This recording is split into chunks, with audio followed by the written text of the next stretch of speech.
Menopause is on at 9 o'clock tonight on BBC2 for viewers in Scotland, and it's available to everyone on the BBC iPlayer. Very pleased to say Kirsty Wark is here with us now to talk about all of that. Also Diane, who went through the menopause after a hysterectomy. Professor Janice Reimer from the Royal College of Obstetricians and Gynecologists, who runs a menopause clinic. Professor Clym Macpherson, visiting Professor of Public Health Epidemiology at Oxford University, who's written many papers on HRT, and also joining us from Shropshire, Julie Chandler, who experienced severe menopause side effects. Thank you all, welcome. Kirsty, I mean, like so many normal things that we all go through, we don't actually know that much about it until something actually happens to you, and then you think, why didn't I know? People will be experiencing symptoms and not actually even knowing they're symptoms of menopause. Well, that's absolutely right. And the idea that something called low mood affects a lot of women, who then go to their GPs, and some GPs don't prescribe antidepressants, but some do prescribe it, and that is actually not the treatment that you should be having. And it's the very fact that we don't discuss it, and we all go through it, and we all go through it usually around the age of 50, height of careers, and yet it's something that is some kind of taboo, and I just want everybody to say, look, we need to talk about this, we need to talk about how to deal with it, and all the various treatments that women actually are entitled to. And you say, I mean, people obviously going through it at height of careers now. No one ever likes to expose something that looks like a weakness and a vulnerability. Absolutely. And there is that perception around it. And there is that perception, but you know what? I'm not sure it would be the same if all men went through the menopause. What do you think, Joanna? I think, well, let's ask the man here. What do you think? I've been through the menopause and survived. We do have menopause, it's not quite the same. Okay. Well, let's talk more about all of your experiences then, because, I mean, Kirsty, you had like an instant menopause, didn't you? Yeah, I had to have a hysterectomy, and the decision during my consultant said, you're having a hysterectomy, do you want to keep your ovaries or not? And of course, ovarian cancer is very much a hidden killer. Yeah. I had my kids, and I wasn't going to be having any more because I was obviously having a hysterectomy, and I thought, no, it's all going. And it all went, so instantly I went into menopause, and so therefore the next morning, straight after the operation, I started taking HRT. And it worked. And it worked, and I felt great. And then two things happened. There was the study, the big study in America, but also a friend of mine who was on HRT for 10 years and had a precancerous breast lump, was told by a GP best to get off it. And the trouble is, that then makes you feel nervous and makes you feel worried, and so I sort of went cold turkey. Okay, and Diane, you had a hysterectomy as well, didn't you? And I mean, you had obviously a horrible time because you had the ovarian cancer scare. Yeah. So you had the hysterectomy, instant menopause. What was it like for you? Pretty hideous, and that's mainly because I hadn't been given the information that I needed to make a decision. Were you not given any warning about what would happen? I had my hysterectomy, and I left the hospital after 2 days, but I wasn't given any information. I was told to go and see my GP in a few weeks' time, which I did. But unfortunately, my mum had had ovarian cancer, so I was aware that there was a type of HRT, but it was not one that I was willing to take because of the way that it was made. It's animal derived. Thankfully, it's it's quite restricted in its use now in the UK. But I didn't realise there was a second body identical type of HRT. And so for that reason, I chose to go and see a clinic and try and take some herbs and some minerals, which was never going to do it for somebody in my position who'd had their ovaries removed. But no, there was no information for me about that. So eventually, when things got really hideous, and a lot of it for me was emotional and mental, I ended up essentially in a really deep, dark place where I considered taking my own life. And at that point, my husband picked me up, took me to the doctors, which he'd been trying to persuade me to do for ages, but I was terrified of going because I thought all they're going to do is put me on antidepressants. Went back to the doctors, and she said, well, you have a choice. There's a second type of HRT, and it's plant-derived, and it's body identical. And why did it take so long? Good question. Crikey. But you say that, but it takes that long. There are I run an organisation now called Menopause Support, which supports women, and I speak to women every week of every day who are struggling to get the right information, or they're turning up at the GP surgery and the GP doesn't know what to tell them. Let's bring in Julie, because Julie, you also had early surgical menopause because of ovarian cancer. Did it feel like a taboo to you when you suddenly were plunged into menopause? Well, I had my ovaries out as a preventative because I was at high risk of cancer. But it was a terrible shock for me in terms of the symptoms I had. I wasn't prepared for it. I didn't have information. I had to fight to get HRT. I was led to believe by my genetic counsellor, who supported me through the surgeries, that I would be put on HRT. But my surgeon and GP both said I shouldn't because I was BRCA.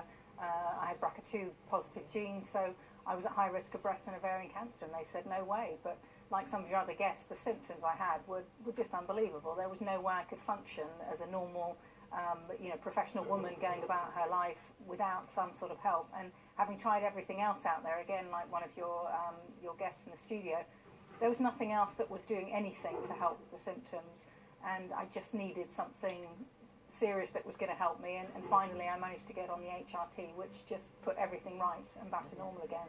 Janice, you're the Vice President of the Royal College of Obstetricians and Gynecologists. I mean, it sounds like, talking obviously to these women and many others out there, that HRT is a no-brainer, but it's been through its controversies. Well, it's been through its controversies, but I agree. I think it's a no-brainer for women. And I'm a clinician. I see women all the time coming to the clinic who are really doing the dance of the desperates. Their quality of life is shocking. Particularly professional women are just not functioning at the level that they were before, and HRT can completely transform their life. As well as that, they're getting protection against cardiovascular disease. It's looking after, and it's looking after their bones. So I agree. I think it's a complete no-brainer that women who are having symptoms and are feeling lousy should be going on to hormone replacement therapy. And I think what Kirsty said is absolutely right, that this scandal that's happened against women because of the study that came out in 2002, we've got this whole generation of GPs and doctors in training who will not prescribe HRT. They're terrified of it. Fortunately, I think the pendulum is swinging back now, and women are getting more information, they're desperate for information, they're getting more educated. But we've got this whole generation of women who've been deprived of hormone replacement therapy, and I think that's scandalous. And the NICE guidelines, the new NICE guidelines that came out at the end of 2015 said that every single woman should have individualised care from a GP. Every woman that's having any symptoms needs to go to a GP and sit there until they get some positive advice. Because women just don't go because they don't think that there's anything for them. Professor Clint McPherson, you're not so convinced by HRT. Well, I'm convinced by HRT as a cure for some of the symptoms of the menopause. But you're more concerned about the side effects. It is very good for curing the menopausal symptoms, no question. And women who have serious menopausal symptoms need HRT. I have no doubt about that, and should take it. But it does carry risks, and if you look at the epidemiology properly, you can't say that it protects against cardiovascular disease, because it doesn't. It increases the risk of cardiovascular disease and increases the risk of breast cancer. Not if it's taken at the time of ovarian failure, it's not. I mean, that's yes, it is. But that's a side note anyway. The Lancet, which shows just that. Whether you think you think it protects against something else or not, that's not a harm. What? Well, you say it protects. That you're questioning whether it protects against cardiovascular disease. It's not a side effect if you're sort of debating whether it gives an extra protection. It increases the risk of stroke and it increases the risk of MI. But by how much? Not a lot. Exactly. But that's the thing, is you've just said that, and there are going to be millions of women who are going to sit out there and say, oh, well, maybe I shouldn't have it. But it's about quality of life. I agree with you completely. Absolutely is about quality of life. I completely agree with you. But what is said is that it protects against cardiovascular disease. It doesn't. It provides some protection against cardiovascular disease if taken at the time of ovarian failure, and you know that. I don't. The studies that were quoted in WHI and hers, the mean age of a woman was 63. I've never, as a clinician, de novo, started HRT in a woman at 63. You start at the time of menopause, and if you do that, you provide some protection against cardiovascular disease. Can I tell you about a study that we did, which was to take all the submissions to the regulator from manufacturers who had done smallish trials of 100 or 200 or 300 people, randomised to HRT or not, and they were all menopausal, they were all age 50, they were taking HRT, and if you pull all those studies together, of which there are 300, and we published this in the Lancet, there is a small increase in cardiovascular disease, which is completely the same as the increase in cardiovascular disease that the WHI study showed. So it is the case that it does not protect against cardiovascular disease at the very best. The sort of big initial controversy obviously was about breast cancer risk, and that is now the guidance on that has now been completely changed. Yes, I know, because there's a strong vested interest to believe HRT is safe because. So you don't believe it? Oh, it causes breast cancer. Now, wait a minute. No. You cannot say, you just simply cannot put out a statement that says that HRT causes breast cancer. HRT does not cause breast cancer. And you would know that better than I, from Menopause Matters, can qualify that. Absolutely. Can we also put this in perspective? You're talking about HRT causing breast cancer. No, I don't believe it causes breast cancer at all. Obesity is a much bigger risk factor for causing breast cancer than HRT. It is. I'm a clinician, I'm an academic, I've done research trials in hormone replacement therapy, and I think if you're a clinician actually dealing with women, then you have to appreciate improving quality of life, improving their longevity, actually, and not scaremongering women about the risk of breast cancer. I want to bring in actually some comments, because we are getting so many comments, as you would imagine, from women watching, talking about exactly that point on the quality of life. Hayley says, I'm 42 years old, I suffered premenopausal symptoms for years, and I think doctors should provide women with nutritional advice as food changes how your symptoms develop. I changed all my foods and have no symptoms. I had no support from doctors or help. How much training in nutrition do doctors go through in their training? Email from Jan, I had terrible hot flushes until a friend recommended a natural bioidentical progesterone cream. I had numerous other symptoms which seem to have lessened or gone. It's been a complete lifesaver. Carol emailed, I went through the menopause at 52 after being on HRT for 10 years. Fortunately, I didn't suffer too badly with hot flushes. I'm now 64, have had no libido for 6 years, and I've been unable to have intercourse for 8 years because of it being painful. Karen emails, I was having about 12 to 15 hot flushes in 24 hours. Crikey. It was waking me up every hour throughout the night. I'm now taking natural pills containing mung beans, green tea and natural seasoning. It's cut my hot flushes in half, and I'm now sleeping through the night until 4 a.m. And Susan says, I've been on HRT for 23 years. It is the only thing that works. I used to have hot flushes and sweats sometimes every half hour. I mean, obviously, people are saying people will have different experiences and find different things work. There is no single, there is no silver bullet, and nor are there identical symptoms. Everybody has different levels of hot flushes, perhaps some have none at all. The one I didn't know about was joint pain. I interviewed a woman who was a great runner, and suddenly she had joint pain, and she was only in her mid-40s. She couldn't believe it. And of course what it was a symptom of an early menopausal symptom. Why aren't we told all this? Why? It's as if you're at school and you're taught about puberty and everything else, but actually someone says, well, actually halfway through your life you'll experience different things, and you have to look out for them and so forth. No one's ever told, and we're 51% of the population. Yes. And now, I mean, that's the thing. Obviously, you've done this documentary to get people talking about it, get people thinking about it. Yeah. Why do you think it's taken so long?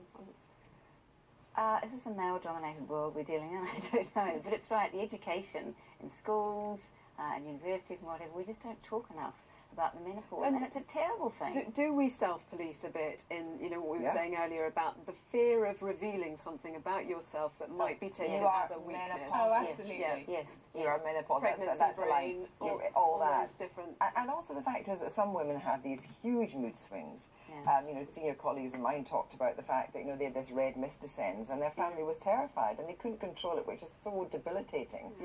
And we need to deal with those kind of things as well, because that is, for those women and their families and their friends, it's very, very difficult. So we need to talk about this stuff. And their partners. Yeah. Yes.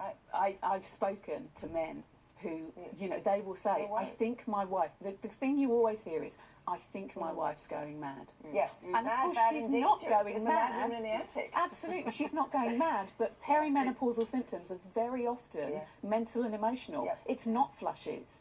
And that's the thing that, kind of particularly doctors find so difficult to recognise, and that's why we end up with so many women on antidepressants.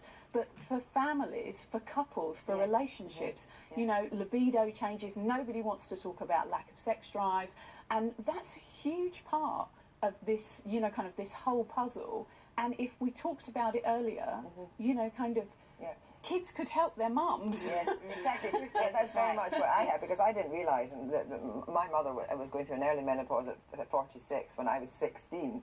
What a combination that was. Adolescence and a mother going to menopause. It's a killer combination a lot of us experience, I guess. You know?